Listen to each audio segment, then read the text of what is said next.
Welcome to our reliable coaching classes. तो आज का हमारा टॉपिक है asexual reproduction in multicellular organism. उसमें हमने फर्स्ट देखे फ्रेगमेंटेशन, सेकेंड हमने देखे रीजनरेशन, अब थर्ड देखेंगे हम budding. In case of hydra under favourable conditions eight specific part of its body an outgrowth is formed by repeated division of regenerative cells of body wall। तो budding में जो example है वो हमारा hydra का है। तो हाइड्रा में क्या होता है, under favourable condition at specific part of its body an outgrowth is form by repeated division of regenerative cells of the body.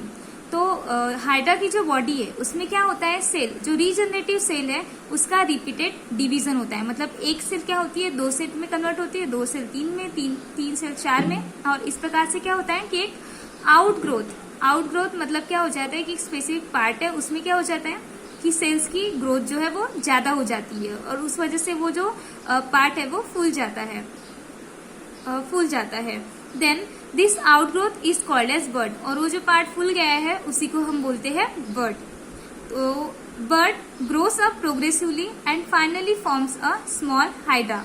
और फिर वो जो बड है वो क्या होती है, ग्रो होती है, बड़ी होती जाती है, and finally forms a small hydra. और फिर क्या होता है, वहां से स्मॉल हाइड्रा स्टार्ट हो जाता है। मतलब एक पेरेंट हाइड्रा है और फिर क्या हो गया, एक फेवरेबल कंडीशन में सेल जो है, सेल की वजह से रिपीटेड सेल का जो है वो डिवीजन हुआ, और डिवीजन होने की वजह से वो जो पार्ट है वो क्या हो गया, फूल गया, और फूलने की वजह से वहां पे बर्ड फॉर्म हो गया, और बर्ड फॉर्म हो गया फिर वो बर्ड क्या हो गया, उसने ग्रो करना स्टार्ट कर दिया। Dermal layers and digestive cavity of the budding hydra are in continuity with those of parent hydra. और वो जो उसकी जो डाइजेस्टिव, वो जो न्यू हाइड्रा था उसकी जो डाइजेस्टिव कैविटी है या फिर डर्मल लेयर्स है वो सभी जो डिपेंड है वो किसके ऊपर थे, पेरेंट हाइड्रा के ऊपर डिपेंड थे।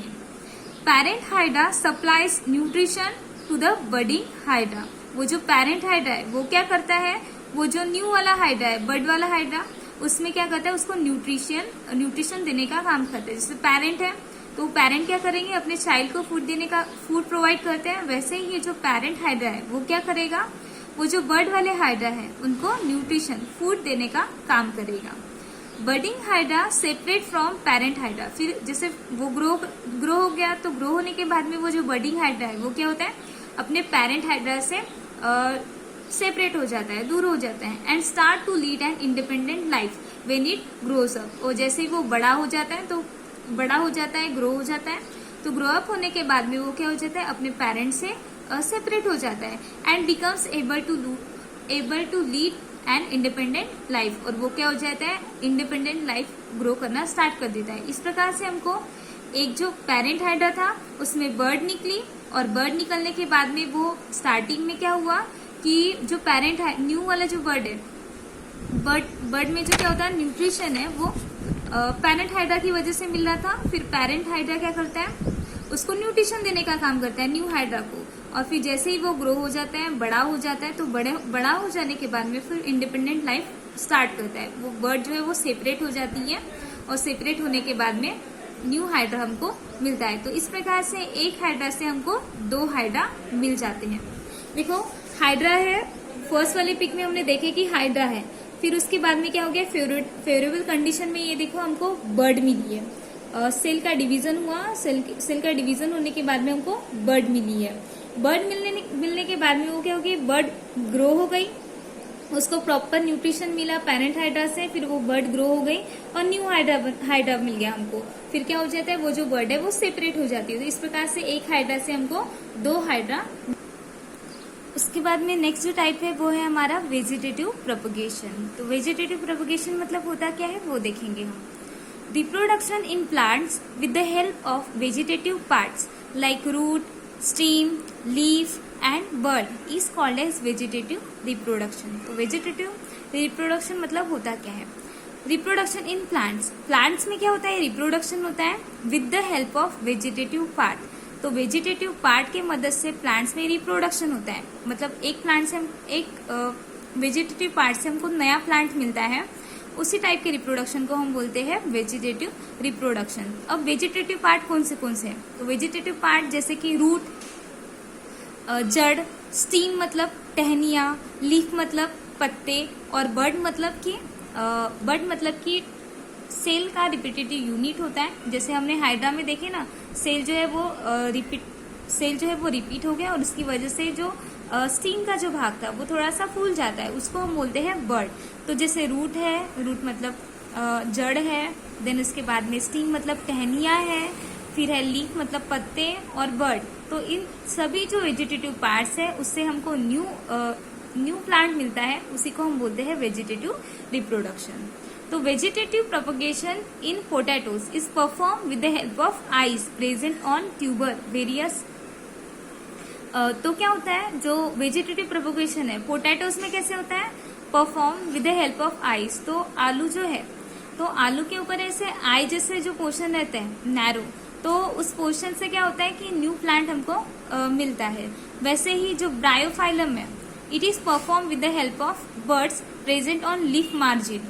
तो जैसे ब्रायोफाइलम है, पोटैटो में क्या हुआ कि पोटैटो है, पोटैटो में जो आइस रहते हैं उससे प्लांट्स उनसे प्लांट तैयार होते हैं।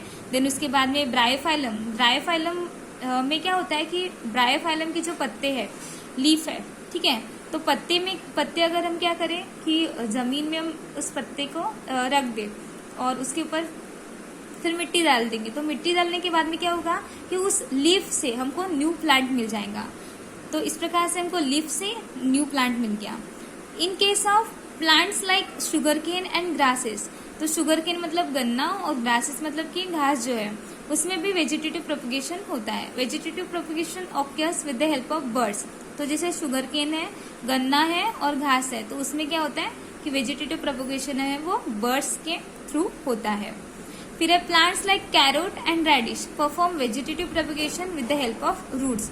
तो जो कैरेट है, गाजर, और रेडिश मतलब मूली है, तो इनमें जो न्यू जो प्लांट तैयार होता है वो किसकी वजह से होता है, रूट के थ्रू होता है। तो इस प्रकार से हमने देखे कि रूट है, स्टीम है, लीफ है और बर्ड की वजह से हमको न्यू प्लांट मिले हैं।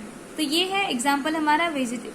तो ये जो रूट है, स्टीम है, लीफ है, बर्ड है, इससे जो न्यू प्लांट ग्रो होता है, न्यू ऑर्गेनिज्म जो ग्रो होता है, उसी को हम बोलते हैं वेजिटेटिव प्रोपगेशन। इस पिक में देखो ये ब्रायोफाइलम दिखा, ब्रायोफाइलम में उसके लीफ से क्या होता है, लीफ की वजह से न्यू प्लांट बनता है। देन उसके बाद में स्वीट पोटैटो में रूट की वजह से न्यू प्लांट बनता है, पोटैटो में आई की वजह से न्यू प्लांट्स मिलते हैं। तो इस प्रकार से वेजिटेटिव पार्ट के थ्रू रिप्रोडक्शन हो रहा है, इसलिए उस रिप्रोडक्शन को हम बोलते हैं वेजिटेटिव प्रोपगेशन।